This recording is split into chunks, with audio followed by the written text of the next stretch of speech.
Inter किया BNA और फिर वापस मैं एनएसडी में मैंने एडमिशन ले लिया और वहाँ आके मुझे थोड़ा थिएटर वेटर के बारे में और प्लेज और परफॉर्मेंस एक्टिंग इन सब चीज़ों के बारे में मुझे एक्चुअली जानकारी हुई।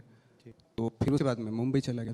जी, मगर मुंबई तो गए, मगर काम जो है वो आहिस्ते आहिस्ते मिला। काम जो है उस तरह का शायद मिला नहीं जिस तरह से आपको उम्मीद थी। तो क्या कुछ कहेंगे उन सालों के बारे में? हाँ, प्रोजेक्ट्स तो बहुत बड़े थे, सरफरोश की मैं बात करूं, जंगल की मैं बात करूं, मगर पार्ट्स छोटे थे, मगर आपके जहन में छोटा बड़ा नहीं था कुछ। आप करना चाह रहे थे वो और ज़्यादा करना चाह रहे नहीं, मैं सच बताऊं, मैं ये सोच के गया ही नहीं था कि मुझे कोई स्टार बनना है, क्योंकि एक्टिंग का शौक था।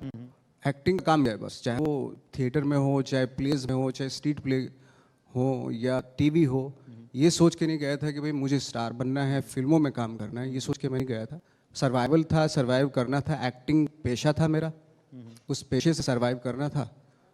तो धीरे धीरे एक एक रोल से, एक एक डायलॉग से, एक एक सीन से दो हुए, दो से फिर तीन हुए।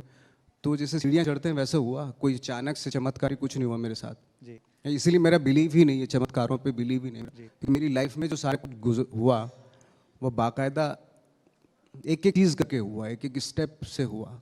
जी, इरफान साहब के फिल्म में भी आपने काम किया। छोटा सा रोल था, कैमियो था, मगर तब से उनकी नज़र आप पे पड़ी और तब जब उन्होंने आपका न्यूयॉर्क में कैमियो देखा, मैंने पढ़ा है कि वो भी खुद रोने लग गए वो देखकर। हाँ, हम लोग न्यूयॉर्क में थे और फिल्म का नाम भी न्यूयॉर्क ही था। तो एक सीन था, काफ़ी बड़ा सीन था। तो कबीर ने मुझसे कहा कि ये सीन करना है। तो मैंने ये सीन पढ़ा, तो मैंने ये पढ़ के तो नहीं हो सकता, इसको विजुलाइज कर लेता हूँ मैं। क्योंकि इमीडिएटली जैसे मैं पहुंचा था कि जेट लैग भी था मुझे, तो मैं डायलॉग याद नहीं कर सकता। तो 6-7 पेज के डायलॉग थे।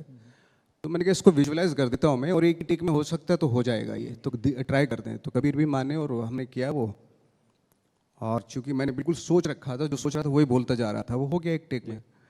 तो वो सीन मुझे भी मालूम नहीं था कि इस तरीके से निकल के आएगा वो सीन। तो फिर इरफान भाई को बुलाया गया, वो देखा उन्होंने, तो काफ़ी अप्रिशिएट किया उन्होंने, अच्छा लगा उनको। जी, आपने अभी कहा कि आप मुंबई स्टार बनने नहीं आए थे, एक्टिंग करने आए थे, मगर क्या आप मानते हैं कि आज नवाजुद्दीन सिद्दीकी स्टार बन गए हैं?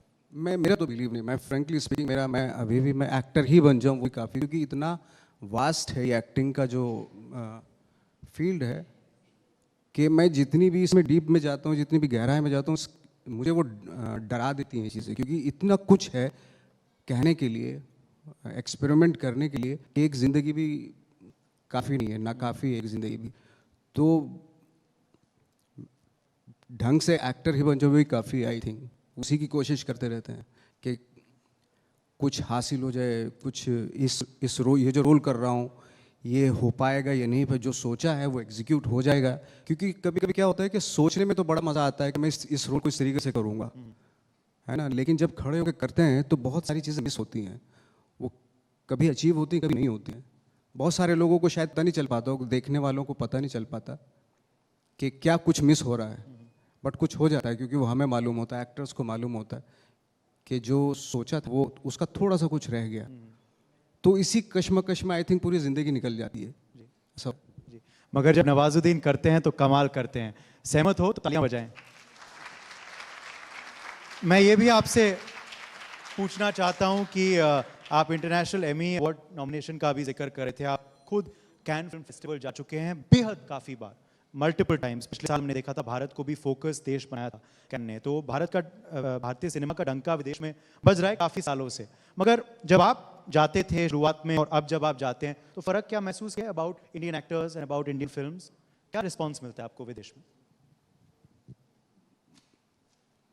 अभी क्या है कि हमारा जो सिनेमा है थोड़ा सा इंटरनेशनली, थोड़ा आई थिंक, मुझे ऐसा लगता है, हो सकता है मैं गलत हूँ, थोड़ा इंटरनेशनल प्लेटफॉर्म पे थोड़ा अभी, लाइक जिस तरीके से कोरियन सिनेमा है या ईरानी सिनेमा है या यूरोपियन सिनेमा है, जो इंटरनेशनल सिनेमा में इंटरनेशनल प्लेटफॉर्म पे जो वो उनकी फिल्में अप्रिशिएट की जा रही हैं, उस लेवल पे शायद हम अभी पहुंचने में शायद वक्त लगेगा।